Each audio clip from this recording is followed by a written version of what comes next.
What's up students, myself Kushagra and welcome back to your channel जिज्ञासा। तो आज की क्लास में हम जो चैप्टर स्टार्ट करने वाले हैं वो है हमारा from macro economics chapter 2 basic concepts of macro economics.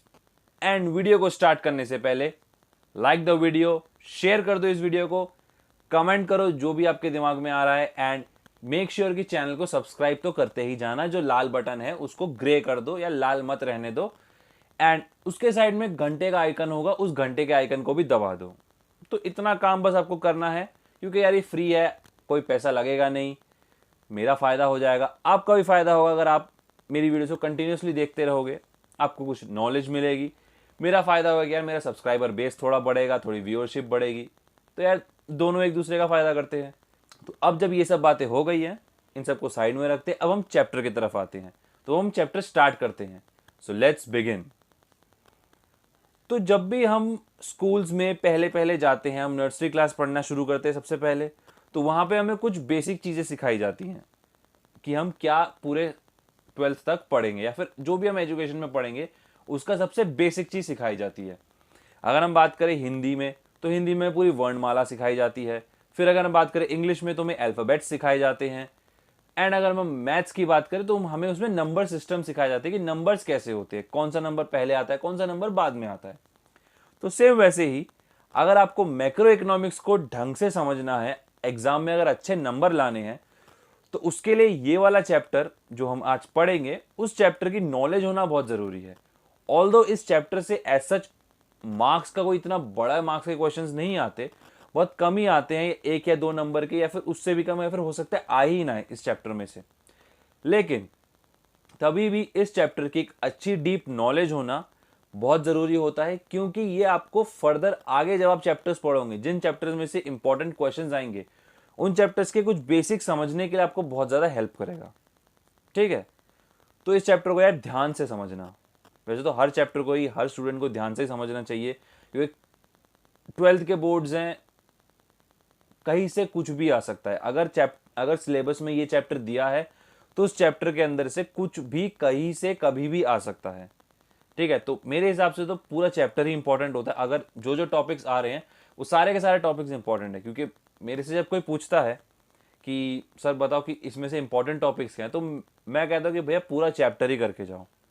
जितने टॉपिक्स हैं, जितने टॉपिक सीबीएसई ने बोले हैं कि आपको करने हैं, सारे के सारे टॉपिक्स में आपकी एक अच्छी ग्रिप होनी चाहिए। और जो भी ऐसे करके जाते हैं उनके नंबर अच्छे आते ही आते हैं। ठीक है, तो सबसे पहला हमारा कंसेप्ट आता है बेसिक मैक्रो इकोनॉमिक्स के अंदर, वो आता है डोमेस्टिक टेरिटरी। अब डोमेस्टिक टेरिटरी का मतलब क्या होता है, लेकिन उससे पहले भी ये जानना जरूरी है कि डोमेस्टिक टेरिटरी हमारा, जब हम नेशनल इनकम को फाइंड आउट कर रहे होते हैं उस टाइम पे डोमेस्टिक टेरिटरी का कंसेप्ट समझ में आना बहुत ज़रूरी होता है, क्योंकि हमें नेशनल इनकम की अकाउंटिंग करने में हेल्प होती है। क्योंकि नेशनल इनकम वाला चैप्टर भी आने वाला है आगे, जो बहुत इंटरेस्टिंग चैप्टर है, बहुत मज़ा आएगा उसको करने में। तो अब जब भी हम कैलकुलेट कर रहे होते हैं तो हमें डोमेस्टिक टेरिटरी का पता होना चाहिए। अगर एक लेमैन की भाषा में कहे तो डोमेस्टिक टेरिटरी का मतलब होता है किसी भी कंट्री का पॉलिटिकल फ्रंटियर या जोग्राफिकल फ्रंटियर, पूरी उस कंट्री का, हम उसे डोमेस्टिक टेरिटरी कहते हैं। लेकिन अगर हम, क्योंकि हम एक लेमैन नहीं है, हम इकोनॉमिक्स के स्टूडेंट्स हैं, तो हम लोगों के लिए डोमेस्टिक टेरिटरी का एक बहुत ही वाइडर कंसेप्ट होता है। इसमें कई सारी चीज़ें इंक्लूड की जाती हैं।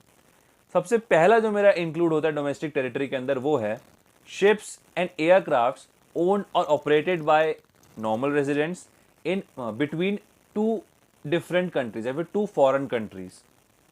तो अब इसको थोड़ा सा एग्जांपल से समझते हैं पहले कि जो भी 2 अलग अलग कंट्रीज, जो भी 2 फॉरेन कंट्रीज के अंदर हमारी कंट्री के शिप्स या फिर एयरक्राफ्ट्स अगर ऑपरेट हो रहे हैं या फिर अगर उनको ओन भी हमारी कंट्री के लोगों ने किया है, हमारे कंट्री के नॉर्मल रेजिडेंट्स ने किया है, तो वो सब कुछ हमारा डोमेस्टिक टेरिटरी के अंदर आता है।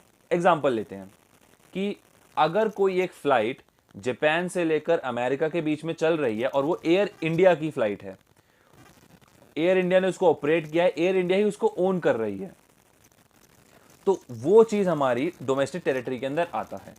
लेकिन अगर हम देखें कोई एक एयरलाइंस, जैसे हम बात करें सिंगापुर एयरलाइंस, अगर सिंगापुर एयरलाइंस इंडिया और लंदन या इंडिया एंड इंग्लैंड के बीच में अगर ऑपरेट कर रही है, तो वो हमारा सिंगापुर के लिए होगा डोमेस्टिक टेरिटरी, इंडिया के लिए डोमेस्टिक टेरिटरी नहीं होगा। सेकेंड आता है मेरा fishing wells, oils and natural gas rigs या फिर फ्लोटिंग प्लेटफॉर्म्स जो कि ओन्ड या फिर ऑपरेट की गई हैं किसी भी रेजिडेंट ऑफ अ कंट्री के, जो कि मेनली ऑपरेशन जिसका हो रहा है वो इंटरनेशनल वाटर बॉडीज के अंदर हो रहा है और जहां पे कुछ एक्सक्लूसिव राइट्स हैं। तो इसमें हम एक एग्जांपल लेते हैं, जैसे कि जो इंडिया के जो फिशरमैन हैं वो अगर इंडियन ओशन की इंटरनेशनल जो वाटर बॉडीज का पार्ट है वहां पे जाके अगर अपने ऑपरेशंस को परफॉर्म करते हैं तो वो भी एरिया हमारा डोमेस्टिक टेरिटरी के अंदर ही आता है। थर्ड आता है मेरा एम्बेसीज या फिर मिलिट्री एस्टैब्लिशमेंट्स जो कि फॉरेन कंट्री में एस्टैब्लिश्ड हैं या फॉरेन कंट्री में रखे गए हैं। अब हम यहाँ पे देखें, जो भी एम्बेसीज होती है फिर जो भी मिलिट्री हमारे एस्टैब्लिशमेंट्स होते हैं, अगर वो मैंने किसी और कंट्री में रख रखे हैं तो वो भी मेरा डोमेस्टिक टेरिटरी के अंदर ही आता है।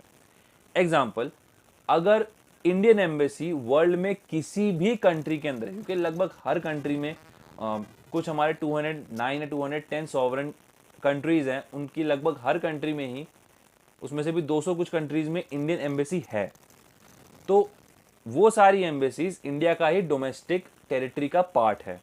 लेकिन अगर हम देखें कोई ऐसी एम्बेसी जो कि दूसरी कंट्री की है हमारी कंट्री के अंदर, इंडिया के अंदर जो एम्बेसी है जो कि बाहर की है, मान लेते हैं हम कि चाइना की अगर एम्बेसी है इंडिया के अंदर तो वो इंडिया का डोमेस्टिक टेरिटरी का पार्ट नहीं है, वो चाइना के लिए होगा।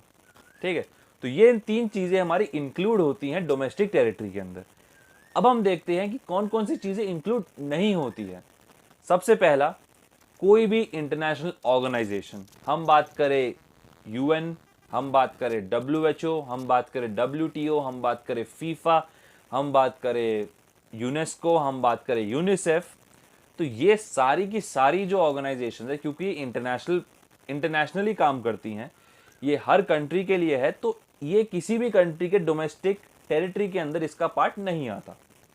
एंड सेकेंड, हम देखें कि कोई भी एम्बेसी या कोई भी मिलिट्री एस्टैब्लिशमेंट जो कि मेरी कंट्री में किसी दूसरी कंट्री ने रख रखा है या ऑपरेट कर रहा है, तो वो भी मेरी कंट्री के अंदर उसको डोमेस्टिक टेरिटरी का पार्ट नहीं माना जाएगा। कोई जापानीज एम्बेसी है, चाइनीज एम्बेसी है, उसके बाद श्रीलंकन एम्बेसी है, फिर भूटान एम्बेसी है, या फिर हम देखें कि अमेरिकन एम्बेसी है, रशियन एम्बेसी है जो कि इंडिया के अंदर है, तो ये सारी एम्बेसीज इंडिया का डोमेस्टिक टेरिटरी का पार्ट बिल्कुल भी नहीं है। फिर हमारा नेक्स्ट जो बेसिक कंसेप्ट है वो है नॉर्मल रेजिडेंट। अब नॉर्मल रेजिडेंट कौन होता है? अगर हम सिंपल या मोटा माटी तरीके से देखें तो नॉर्मल रेजिडेंट वो एक इंसान है जो उस कंट्री के अंदर रहता है या एंड उसका इकोनॉमिक इंटरेस्ट भी उसी कंट्री के अंदर है। ठीक है, अब ये तो हमने मोटा माटी देख लिया। अब अगर हमें इसको डेफिनेशन में लाना है तो the definition is normal resident is a resident of a country who lives और reside in that country and whose economic interest also lies in that country only। थोड़ा सा एक्सेंट चला गया लेकिन कोई बात नहीं, समझ गए होंगे आप लोग। तो नॉर्मल रेजिडेंट के हमारे नॉर्मल रेजिडेंट के अंदर हमारे इंडिविजुअल्स भी इंक्लूड किए जाते हैं एंड इंस्टीट्यूशंस भी इंक्लूड किए जाते हैं, दोनों ही होते हैं। ठीक है, अब ये जो बात है सेंटर ऑफ इकोनॉमिक इंटरेस्ट की, इकोनॉमिक इंटरेस्ट भी उसका लाई करता है या सेंटर ऑफ इकोनॉमिक इंटरेस्ट भी उसका लाई करता है, तो इसका मतलब क्या है? इसमें भी मेनली दो चीजें आती हैं। सबसे पहला, या तो वो डोमेस्टिक टेरिटरी के अंदर ही रह रहा है और तब वो ऑपरेट कर रहा है, या फिर वो डोमेस्टिक टेरिटरी के अंदर नहीं रह रहा लेकिन उसका जो बेसिक इकोनॉमिक इंटरेस्ट है, चाहे हम बात करें अर्निंग, स्पेंडिंग, एक्यूमुलेशन, वो सारा का सारा उस डोमेस्टिक टेरिटरी के अंदर ही हो रहा है, तो हम उसको नॉर्मल रेजिडेंट मान सकते हैं। ठीक है, अब कौन कौन से लोग नॉर्मल रेजिडेंट की कैटेगरी में इंक्लूड नहीं किए जाते? सबसे पहले आते हैं हमारे foreign staffs of international organisations. हम बात करें यूएनओ, हम बात करें WHO, हम बात करें WTO, इनके जो फॉरेन स्टाफ्स हैं, अगर वो मेरी कंट्री में आए और वो कुछ दिन रहने लगे तो उनको हम नॉर्मल रेजिडेंट नहीं मानेंगे, हम उनको एक NRI भी नहीं, हम उनको एक फॉरेनर ही मानेंगे। सेकंड, हमारे लोग आते हैं टूरिस्ट या फिर ट्रैवलर्स, जो फॉरेन टूरिस्ट या फिर ट्रैवलर्स होते हैं, जो कि बाहर से हमारी कंट्री में आते हैं, जो रहते कम टाइम तक के लिए हैं। अगर किसी को हमारी कंट्री पसंद आ जाए तो यहाँ पे परमानेंटली भी रह लेता है। उसके लिए हम कैसे परमानेंट रह सकते हैं उसको हम आगे बाद में कभी डिस्कस करेंगे। एंड जो भी बाहर से घूमने आते हैं वो सारे के सारे हम उनको नॉर्मल रेजिडेंट में कंक्लूड नहीं करते। फिर हम थर्ड देखें तो ऑफिशियल स्टाफ्स या हमारे डिप्लोमेट्स या फिर कोई भी मिलिट्री ऑफिशियल अगर मेरी कंट्री में आ रहा है, वो भी इंटरनेशनल किसी दूसरी कंट्री का, तो उसको भी हम लोग नॉर्मल रेजिडेंट के अंदर इंक्लूड नहीं करते कभी भी, हमेशा उसको हम एज अ फॉरेनर ही ट्रीट करेंगे। फिर फोर्थ आते हैं मेरे इंटरनेशनल ऑर्गेनाइजेशंस। हमने एम्प्लॉयज तो देख ली इनके, अब इनकी ऑर्गेनाइजेशंस भी हमारे लिए नॉर्मल रेजिडेंट नहीं होती, क्योंकि हम इंस्टीट्यूट्स को भी इंक्लूड करते हैं नॉर्मल रेजिडेंट के अंदर। तो इंटरनेशनल इंस्टीट्यूट से इंटरनेशनल ऑर्गेनाइजेशंस जैसे WTO, WHO, UNO, फीफा, ये सब भी इंक्लूड नहीं की जाती हमारी नॉर्मल रेजिडेंट के अंदर। फिर फिफ्थ आता है मेरा क्रू वर्कर्स, सीजनल वर्कर्स या फिर हमारे कमर्शियल ट्रैवलर्स। अब ये लोग वो लोग होते हैं जो कि सिर्फ किसी बिजनेस पर्पस के लिए ही ट्रैवल करते हैं या फिर किसी काम के पर्पस के लिए ट्रैवल करते हैं किसी दूसरी कंट्री में। तो इन लोगों को भी हम उस कंट्री का नॉर्मल रेजिडेंट नहीं मानेंगे, क्योंकि इनका परमानेंट काम नहीं होता। और ये मेनली हम एक साल के अंदर अंदर की बात कर रहे हैं। अगर ये इनका एक साल से ज्यादा का काम है वहां पे, तो हम इनको उस कंट्री का नॉर्मल रेजिडेंट मानते हैं। लेकिन अगर एक साल से कम के अंदर अंदर का काम है तो हम इनको नॉर्मल रेजिडेंट नहीं मानते कभी भी। फिर हमारा जो लास्ट आता है जो कि इंक्लूड नहीं किया जाता, उन्हें कहते हैं बॉर्डर वर्कर्स। अब हमने देखा है कि हमारे आसपास हम कई सारी कंट्रीज के साथ अपने बॉर्डर शेयर करते हैं। तो अब हर बॉर्डर की तरफ गरीब लोग हैं जो कि इकोनॉमिकली बैकवर्ड लोग रहते हैं, एंड जो बॉर्डर के आसपास के जो लोग हैं वो इजीली ट्रैवल करते हैं एक कंट्री से दूसरी कंट्री में काम की तलाश में। वो ज़्यादा अंदर तक नहीं आते, कुछ लोग बहुत अंदर तक आ जाते हैं, लेकिन ज़्यादातर लोग अंदर तक नहीं आते। वो बॉर्डर के वहाँ पे आसपास काम करते हैं, फिर वापस अपने घर चले जाते हैं बॉर्डर पार करके। तो इन लोगों को भी हम कभी भी नॉर्मल रेजिडेंट के अंदर इंक्लूड नहीं करेंगे। अब नॉर्मल रेजिडेंट को लेके कई लोगों के दिमाग में कंफ्यूजन होगी कि तो सिटीजनशिप क्या होती है एंड नॉर्मल रेजिडेंटशिप क्या होती है। इन दोनों में ही बहुत बड़ा डिफरेंस है। पहले हम देखते हैं सिटीजनशिप क्या होती है। सिटीजनशिप बेसिकली हमारा एक लीगल कंसेप्ट होता है जो कि ये दिखाता है कि आप उस कंट्री के एक लीगल सिटीजन हो, या तो आपका वहां पे बर्थ हुआ या फिर किसी प्रोविजन, किसी भी इंडियन लॉ के प्रोविजंस के बाद आप वहां के परमानेंट सिटीजन बने हो। तो इसे हम कहते हैं सिटीजनशिप। एंड सिटीजनशिप में हमारी दो चीजें इंक्लूड होती हैं बहुत इंपॉर्टेंट। सबसे पहली मेरी चीज इंक्लूड होती है कि अगर मैं वहां पे पैदा हुआ हूं, अगर मेरा बर्थ हुआ है उस कंट्री के अंदर, तो मैं ऑटोमेटिकली उस कंट्री का एक सिटीजन हो गया। एंड अगर मेरा बर्थ, सेकंड है कि अगर मेरा बर्थ हुआ भी नहीं है उस कंट्री में, लेकिन मुझे वो कंट्री पसंद आई एंड मैंने वहां के लॉज के हिसाब से, हम बात करें अगर कोई इंडिया के बाहर पैदा हुआ है लेकिन अगर उसको इंडिया पसंद आ गया, वो इंडिया का सिटीजन बनना चाहता है, तो इन प्रॉपर इंडियन लॉ के हिसाब से जो प्रोसेस है सिटीजनशिप एक्वायर करने का, उस प्रोसेस के थ्रू जाने के बाद आपको जो सिटीजनशिप मिलेगी, जो आप प्रोसेस अगर आप कंप्लीट कर लेते हो, उसके बाद अगर आपको सिटीजनशिप मिलती है तो भी आप सिटीजन बन सकते हो। एंड मेरा जो सेकंड कंसेप्ट है जो इससे थोड़ा अलग है, वो है रेजिडेंटशिप। अब रेजिडेंटशिप क्या होता है? रेजिडेंटशिप हमारा एक इकोनॉमिक कंसेप्ट है। सिटीजनशिप मेरा लीगल कंसेप्ट होता है, रेजिडेंटशिप मेरा इकोनॉमिक कंसेप्ट होता है।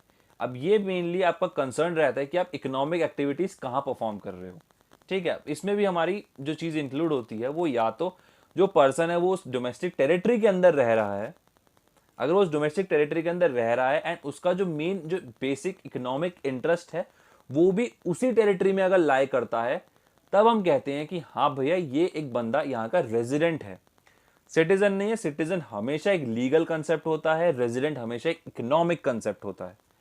इन दोनों के बीच में हमेशा एक डिफरेंस चलता है जो कि आपको समझ आ गया होगा अगर आपने वीडियो देखी यहाँ तक। एंड जिसने यहाँ तक वीडियो नहीं देखी उसको समझ बिल्कुल भी नहीं आ रहा होगा। अब इसको थोड़ा और बेटर समझने के लिए हम एक एग्जाम्पल लेते हैं। तो एग्जाम्पल ऐसा है कि अगर एक इंडियन है जो कि अमेरिका में जाके एक साल से ज्यादा के लिए रह रहा है एंड उसका इकोनॉमिक इंटरेस्ट भी वहीं पे ही है, तो हम कहेंगे कि वो बंदा अमेरिका में रिजाइड करता है, वो रेजिडेंट है इस अमेरिका का, लेकिन हम उसे सिटीजन नहीं बोलेंगे। लेकिन अगर उस इंसान ने प्रॉपर लॉ के प्रोसीजर के थ्रू उसने सिटीजनशिप एक्वायर करी, तो हम कहेंगे कि नहीं, ये बंदा अमेरिकन सिटीजन है। क्लियर? आगे बढ़ते हैं। तो अभी तक हमने दो कंसेप्ट पढ़े, हमारी डोमेस्टिक टेरिटरी एंड हमारे नॉर्मल रेजिडेंट। अब इन दोनों का हमारे लिए बहुत सिग्निफिकेंस होता है मैक्रो इकोनॉमिक्स के अंदर। इन दोनों को ही यूज करके हम domestic product and national product को फाइंड आउट करते हैं। तो सबसे पहले हम देखते हैं, अब जब हम बात करते हैं डोमेस्टिक टेरिटरी की, तो उसको हम यूज करते हैं डोमेस्टिक प्रोडक्ट निकालने के लिए। अब यार ये डोमेस्टिक प्रोडक्ट क्या होता है? अब डोमेस्टिक प्रोडक्ट का मेन मतलब होता है कि जो भी इसमें सारी चीजें इंक्लूड की जाती है, प्रोडक्शन एक्टिविटी की सारी चीजें इंक्लूड की जाती हैं, जो कि एक चाहे वो नॉर्मल रेजिडेंट हो, चाहे वो रेजिडेंट हो इंडिया का, या फिर वो रेजिडेंट ना भी हो, नॉन रेजिडेंट भी हो, जो कि उसने इकोनॉमिक टेरिटरी के अंदर जो भी प्रोडक्शन की एक्टिविटीज को परफॉर्म किया है, वो सारा का सारा हमारा डोमेस्टिक प्रोडक्ट के अंदर इंक्लूड होता है। ठीक है। एंड हम जो मनी वैल्यू को मेजर करते हैं अपने डोमेस्टिक प्रोडक्ट की, वो उनको हम करते हैं in terms of domestic income. ठीक है। नेक्स्ट है मेरा जो नॉर्मल रेजिडेंट है। नॉर्मल रेजिडेंट का कंसेप्ट यूज होता है नेशनल इनकम को फाइंड आउट करने के लिए। अब नेशनल इनकम क्या बला है भैया? तो नेशनल इनकम का सिंपल मतलब है कि जो भी प्रोडक्शन की एक्टिविटी को परफॉर्म किया गया है, चाहे वो विद इन इकोनॉमिक टेरिटरी या फिर आउटसाइड द इकोनॉमिक टेरिटरी, लेकिन इसको नॉर्मल रेजिडेंट ही परफॉर्म करते हैं, तो इसको हम नेशनल प्रोडक्ट में ही कंसिडर करते हैं। एंड जो मेरी मनी वैल्यू होती है नेशनल प्रोडक्ट की, उसे हम कहते हैं नेशनल इनकम।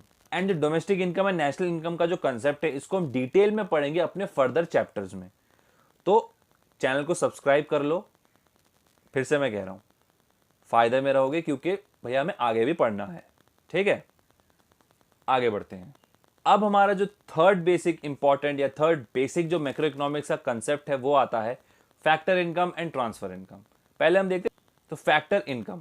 फैक्टर इनकम हमारी फैक्टर इनकम रेफर्स टू, या फैक्टर इनकम को हम ये कह सकते हैं कि वो इनकम जो रिसीव करते हैं हमारे factors of production after providing the factor services in the production process. जब भी प्रोडक्शन प्रोसेस के अंदर फैक्टर सर्विसेज को दिया जाता है, तो उससे जो इनकम जनरेट होती है, उसे हम कहते हैं फैक्टर इनकम।